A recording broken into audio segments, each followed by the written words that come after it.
Pakistan cricket at its best. 1 minute down, next minute up. These were the words coined by Nasser Hussain, so beautifully describing every Pakistani's emotion at that point. And obviously, I'm in candid conversation with Nas. First of all, thank you very much for joining me. Back after 22 years, first as a player, historic win 2000 series as England captain, back now as a broadcaster. Overall experience, how's the welcome been back home? It's been brilliant, actually. It's been absolutely amazing. We just went to a couple of areas on the way back from the ground just to stop off and try and play a bit of cricket. And the moment you get out the van, you go like that. I'd say the one thing about television, as opposed to a cricketer, as a cricketer, when I was 22 years ago, if I walked around Karachi or whatever, no one would care. The more you appear on TV, and I didn't bat very well, so I didn't appear on TV that much, but the more you appear on TV, the power of television, you get out of your taxi or our van here now, and the crowds and the selfies in such a nice way, and then you come to the hotel, and so many people have genuinely come up and said, thanks for coming back. And I'm like, it's my job, and I've been desperate to come back, but so many people have been like, thanks for coming back, thanks for supporting Pakistan cricket. I've loved every single minute of it, and more importantly, the cricket has just been fantastic. I know Pakistan fans, the result haven't gone their way, but the cricket's been fantastic. From those fans of storm buses, I probably would have been one of them had I not been working alongside you on this. Extremely fond of your work, look up to you in terms of how you've broadcasted throughout the world. And we're probably going to have a chat with you around those lines.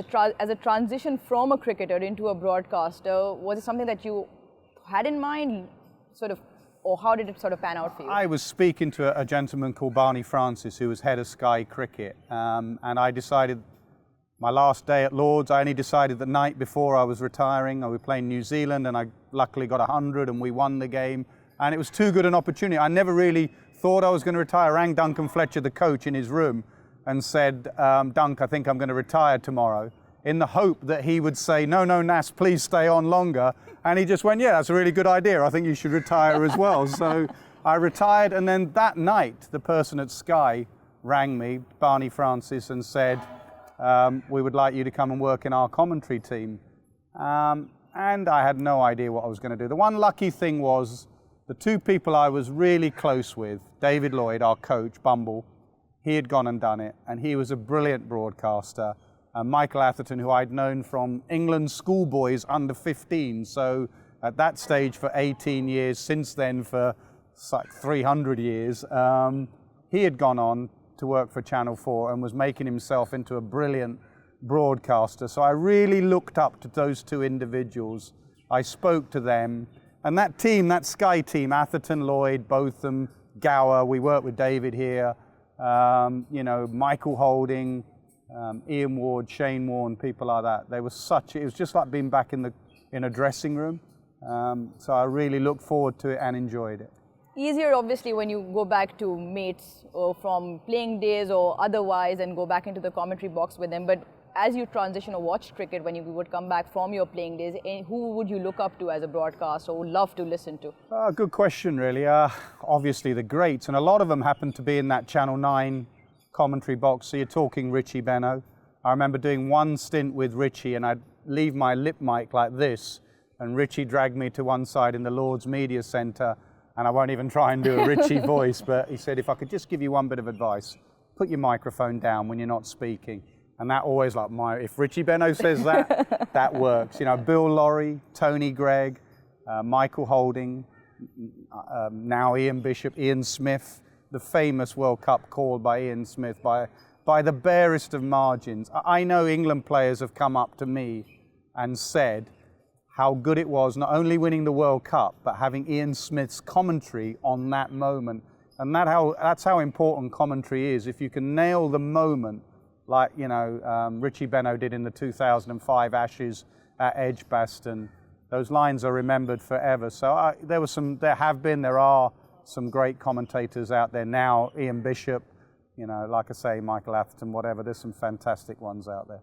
Great calls. You obviously remember listening to those. Obviously, Pakistan has a strong affinity, and some just happens at Pakistan matches. You are calling those moments for us. What are your great calls that you think are one of your best with Pakistan cricket and probably other teams as well? Listen, that's for other people to say. One thing I don't try and do is pre-plan lines or whatever. You just, the ICC are very good at making sure that there's that moment now that will live forever, especially with digital content. If you can nail the moment and that digital content, the Stokes catch at the Oval, you cannot do that, Ben Stokes. I was very lucky in that year. I had the World Cup with Ian Smith. I sat between Ian Smith and Ian Bishop on commentary. That is like a commentary heaven, that is for me. And then the Stokes catch at the start of that World Cup, the Headingley moment, again, Ben Stokes. Everything seemed to be with Ben Stokes around the Headingley innings for me, with Ricky Ponting as the co-commentator. Ricky's a brilliant broadcaster as well.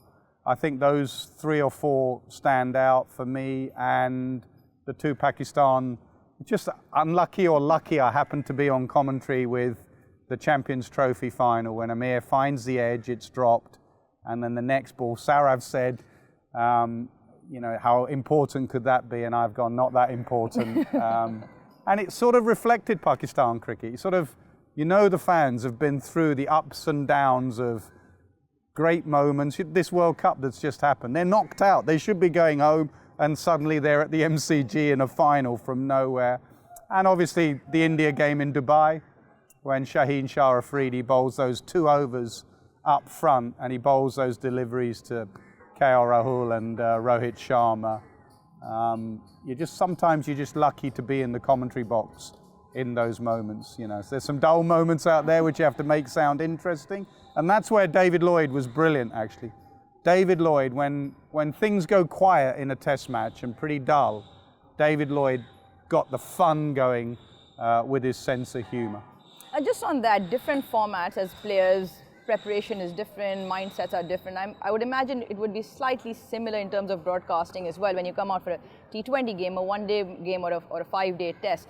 How do you prepare for it, and what do you actually want to achieve in terms of engaging the audience when it's probably not going, or it's dull, or it's just not engaging enough as the cricket is? I think there's a saying, I think Athers uses it a bit, and I think it started from Richie Benaud or someone like that, that by being on commentary, someone is inviting you into their house, into their living room. So how would you behave if you were in their living room or whatever? Now, would you sit there and waffle on and talk all the time like I'm doing now? They'll probably get pretty bored with you, really. So in a test match, I still believe in the sort of Richie Benaud, less is more. Let the action do the talking, let it breathe. People don't want to hear sound and noise all the time. But I'm afraid that changes from culture to culture. If you work in India and you're not speaking, you will quickly have someone in your ear going, we pay you to come. We've paid for your hotel, your flights, and a lot of money. Come over here. Can you please talk? And you're like, okay, I better pick up the mic and talk. And obviously different formats. So T20, it is explosive, it is dynamic. That spell Shaheen bowls the World Cup with Virat playing those 2 shots off Haris Rauf. You have to try and express that moment. And that's where, like Ian Bishop's line of remember the name. Again, Bumble was on lead commentary then. And I was at the back of the box in Kolkata, and Bumble turned to Bish and went, Bish, this is your moment, you call it.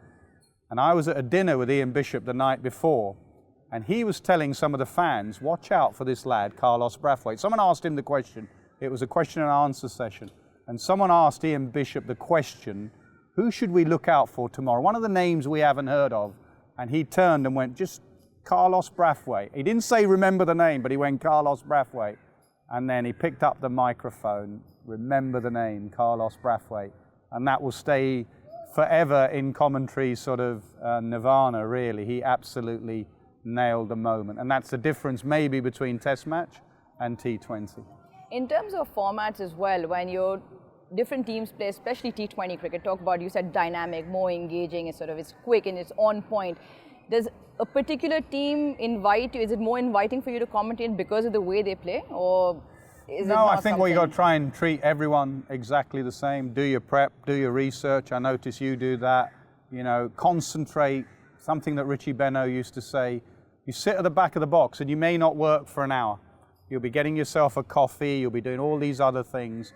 but concentrate and try and think up, you know, if I'm advising any young boy or girl who wants to go into commentary, try and pick up a couple of points that you want to come across in that next half hour. Don't just turn up and pick up your microphone and call the action. Actually think at the back. Be like a cricketer. What would a cricketer do? They prep, they plan, they look at conditions. Just sit at the back of the box. And if you see something, and the people behind the scenes that work hard as well, the people in the trucks, the people who are doing Hawkeye, the people who are doing analysis, that is where Ian Bishop is brilliant. Ian Bishop will go down to the trucks in his stint that he's not doing. He will go down, he will sit with Hawkeye, he will sit with anyone who's doing the VT, and he'll say, this is what I want for my next stint. Please, can you build it? By the time he does his next stint, do you know what? That moment might have gone and it might not be appropriate, but those guys and girls in the truck will be so thrilled that Ian Bishop has had the time and the effort. And even on Sky, we do the third man analysis, and there'll be people on there that will press the button to you in your ear and go, look, I've seen this. So it's a real team game. It's not just about you. It is using the knowledge of the people around you, especially the way the game's gone. It has really become analysis and stats and driven by those sort of things. Make sure you use all the tools available. And just on that, you talk about how the viewer at home is, because you're the connect essentially between the action, the viewer wanting to continue to listen to the action. We sometimes overanalyze, get very technical, very strategic, and I've seen this, you do it beautifully, and you go almost like try and explain to that viewer who might not be so well versed in cricket, how important it is to find that balance to keep that audience captivated in the match? Hugely, because cricket is a complicated game. So you don't want to presume. It's amazing all the things that I say on commentary that I'll come off, and you just think, well, people must have got that. And, you know, even my lad who's played cricket, he's at 19 years old, he will WhatsApp me going, Dad, what did you mean by that? Why is it when, you know, Waqar Younis used to bowl with a lower action, why did that add reverse swing or whatever? And so don't presume the viewer knows everything, but also don't over bombard them with technical stuff. They just want to sit and watch the action. The one difference is in England, and I don't want to get myself in trouble here, but in England, in the breaks, we have time to go down to our analysis. We have another seat, so I would have built something, we can do analysis. We have had Shane Warne, we had some great people who understand the real intricacies of the game. We could do master classes, and that's what I enjoy doing with you before the start of play. There's a sweep master class or a use your feet and all that sort of stuff. The problem in India, Pakistan, you have to throw to a break immediately. So I do think in this part of the world, the viewer wants actually a bit more of the analysis because they're a bit starved of it, because rightly there's a lot of adverts, you have to get some revenue into the game. But I do believe there is room for doing the master classes that you do to try and explain some of the intricacies of the game. Now, as a cricketer, there's often said that not every great cricketer becomes a great coach. Is it a similar case with broadcasting? Is the learning curve tremendously different? It's a good question. I really don't know the answer to that. I think it's the similar disciplines. Like I said earlier, don't just presume because you knew how to be a great player, you'll know how to be a great commentator or whatever. Everything in life, some things to some people may come easy, right? I can't name names, but some things may come easy to people. Generally in life, if you work hard at something, you'll become better at it. You know, look at how Ian Bishop commentates, Michael Holding commentates, Michael Atherton, David Lloyd, David Gower. Look at how people work, and there may be things that they do that you can pick up and improve on. I do think there's a balance in a commentary box. I do think you need that star value. Of course. You know, we had, God bless his soul, Shane Warne. Just seeing Shane Warne on screen with everything that he did. We did a masterclass with Shane at Durham. It was one of the first masterclasses we did. And Shane turned up. He had done very little preparation. He was a little bit tired, and he bowled a few deliveries, and I can't do this. I'm not sure I can land one. He'd retired. And the moment the camera went on, Shane ran up and went, drifted in, pitched outside leg, and went past my outside edge. And that was Shane Warne. That was the charisma, the aura, on screen Shane Warne. So you need that star value, but you also need, for every star, you need your Ian Bishop to call the moment. You need the fun of a David Lloyd. You need the knowledge of a Michael Atherton. You just need, a combox is like a team where you need people to bring a variety of skills. And as long as you have one of those skills, you can be a very good host. You know, the host that just stands there and asks the right questions, I think adds value to a team as well. Being true to yourself. Normally we've seen cricketers also trying to imitate their greats and copy actions and all of that, but how important it is to stay true to yourself so it sort of reflects on screen as who you are? Because sometimes I feel we get caught up in trying to imitate someone down to the T, forgetting who we are as a person. You talk about the great Shane Warne and how his charismatic nature sort of just takes over. You're in awe of him, you want to watch constantly. How important is it to bring yourself out as a broadcaster? Yeah, absolutely. Another excellent question. Absolutely. You know, people are no fools. They will see if you're trying to play up to an audience. Especially nowadays, it becomes even harder because of social media. So I always find that I've done really well if I come off a commentary stint and both sets of fans are really angry with me. So if I'm doing India, England, I will often come off and see my social media feed and England fans will be saying, "Oh, Nasser, why are you always having to go at England? You played for England, you're captain of England." And I'll see all the opposition fans going, "Oh, Nasser, you're obviously very English biased," or whatever. That shows probably that we're no longer cheerleaders for the team. You're no longer cheerleader for the England cricket team. If you see they're doing something wrong, say that. If you see they're doing something well, say that. But try and be balanced, try and be fair, and try not to play up to the social media following or whatever, because that can quickly get you into big trouble. So I think just call it as you see it, and also understand we'll get things right. Like being a player, you'll get things wrong. You'll get a lot of things wrong, but were you honest and just trying to call it fairly and not be biased? It's not, I don't think bias is the way to go as a commentator. You're not a cheerleader for your team. Well, one thing's for sure, Pakistan's social media has been sort of blown out of the water. The love for Nasser Hussain, the hashtags used. Do you actually go back and see, or has Pakistan sort of, the fan following in Pakistan that you've got back here, has it been different with other experiences with the fans following you? It has been, and because I've been lucky, like I say, or unlucky. Because there've been a lot of great moments recently for Pakistan cricket, right? But if you talk about two special moments, it involved around two left-armers in Amir getting Kohli out and Shaheen Shah Afridi bowling those 2 overs in major ICC events.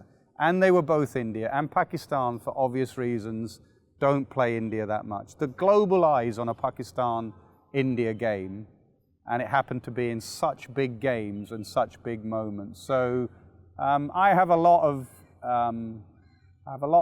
love for Pakistan cricket. I think it's been a difficult time for Pakistan cricket. They've not played at home. Azhar Ali went till his 75th Test match. He's just retired today, the lad, or he will do at the end of this Test match. I think it was around about his 75th Test match. He had to wait to play a Test match at home, and then he got 100. So, the love, you go and play cricket out there, and the love for cricket in this country is phenomenal. So it has a special place in my heart, but I was just lucky to call those two key moments. I'm sure it will turn pretty soon when England win 3-0 and I'm shouting about England whitewashing Pakistan. Right. Donning the blazer for your country, captaining the side, it is an unmatched emotion, feeling. Nasser Hussain as the England captain, Nasser Hussain now as a broadcaster. I'm sure it's got glorious memories from both. Where do both of them stand in your life? For me, I'm afraid England captain. There is nothing better than being the England cricket captain. When I got the phone call and I rang my dad to say, "Dad, they want me to be the England Test match cricket captain," and all the sacrifices that my dad made, leaving India, going to England for his family, for his sons, for his daughter, to end up the England captain, to walk out on a field and the Barmy Army singing Nasser Hussain's Barmy Army, for the bloke on the tannoy saying, you know, now leading out England is Nasser Hussain. I know we didn't win many games, but it was the best feeling in the world being England cricket captain. It's truly special. What has been special is this evening talking to Nasser Hussain, one of the best in the business. Nas, thank you very much for your time, your insight, your story. It's been always a pleasure listening to you as well. Hope you've enjoyed that as well.